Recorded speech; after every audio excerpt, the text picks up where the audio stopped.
जानते हो हर रिलेशनशिप के ना 5 स्टेजेस होते हैं और 90% ऑफ द कपल स्टेज 2 को ही पार नहीं कर पाते। सबसे पहला स्टेज होता है हनीमून फेज। ये वो फेज होता है जिसमें हमें एक दूसरे के कोई रेड फ्लैग्स नहीं दिखते। हमें लगता है कि हमें इस इंसान से अच्छा इंसान मिल ही नहीं सकता। हमें लगता है कि इस इंसान में कोई कमी ही नहीं है। हमें लगता है कि यही हमारा सोलमेट है। फिर आती है स्टेज 2। स्टेज 2 होता है पावर स्ट्रगल। ये वो स्टेज होता है रिलेशनशिप का जिसमें हमें ये रियलाइज होना स्टार्ट होता है कि हमारा पार्टनर परफेक्ट नहीं है। हमें रियलाइज होता है कि उसमें भी बहुत सारी कमियां हैं। हमें रियलाइज़ होता है कि वो हमें फॉर ग्रांटेड भी ले सकता है। हमें ये रियलाइज़ होता है कि हमारी लड़ाई भी हो सकती है। हमें ये रियलाइज़ होता है कि वो हम पे चिल्ला भी सकता है, हम पे हक भी जता सकता है। हमें रियलाइज़ होता है कि उसमें इनसिक्योरिटीज़ भी हैं। हमें रियलाइज़ होता है कि ऐसी बहुत सारी चीज़ें हैं जो हम दोनों की मैच नहीं करती। और ज़्यादातर लोग क्या करते हैं, वो इसी फेज़ में गिव अप कर जाते हैं और फिर वो एक और रिलेशनशिप में जाते हैं और वापस से यहीं जाके स्टक हो जाते हैं। बट जो कपल्स इस स्टेज से निकलकर अगली स्टेज पर जा पाते हैं वो 90% कपल्स को जो यहाँ फेल हो जाते हैं उनको पीछे छोड़ देते हैं। स्टेज 3 होती है अडैप्शन फेज।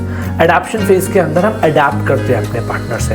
हम ये समझते हैं कि उसके अंदर कमियां हैं, वो अलग है। हम ये समझते हैं हमारे अंदर भी कमियां हैं, हम भी अलग हैं, लेकिन हम साथ मिलकर क्या कुछ सुंदर बना सकते हैं, इस चीज़ की कोशिश हम स्टार्ट करते हैं। और फिर आती है stage 4 commitment phase. Commitment phase वो होता है जहाँ पर हम एक दूसरे के साथ बिल्कुल कमिटेड हो जाते हैं। हमें ऐसा लगता है कि अब चाहे कुछ भी हो जाए, चाहे कितनी मर्जी गंदी लड़ाई क्यों ना हो जाए, चाहे कितनी मर्जी बड़ी बात क्यों ना हो जाए, चाहे हमारे बीच में कितने डिफरेंस ऑफ ओपिनियन क्यों ना आ जाए, चाहे हमारा रिलेशनशिप कितना ही बोरिंग क्यों ना हो जाए, हम एक दूसरे के साथ लाइफ लॉन्ग रहने वाले हैं। क्योंकि हमने अच्छा समय भी देख लिया, हमने बुरा समय भी देख लिया, हमने एक दूसरे की कमियों को भी समझ लिया, हमने अडैप्ट भी कर लिया।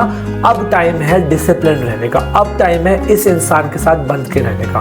हमें और लोग मिलेंगे जो इस इंसान से बेटर होंगे, हमें और लोग मिलेंगे जो हमें इससे बेटर फील कराएंगे, हमें और लोग मिलेंगे जो शायद इससे ज़्यादा परफेक्ट होंगे हमारे लिए, लेकिन नहीं, हम अब यहाँ कमिटेड हो चुके हैं, अब हम एक दूसरे को नहीं छोड़ेंगे। और फिर आता है सबसे ब्यूटीफुल फेज जिसको बोलते हैं स्टेज 5 वननेस फेज।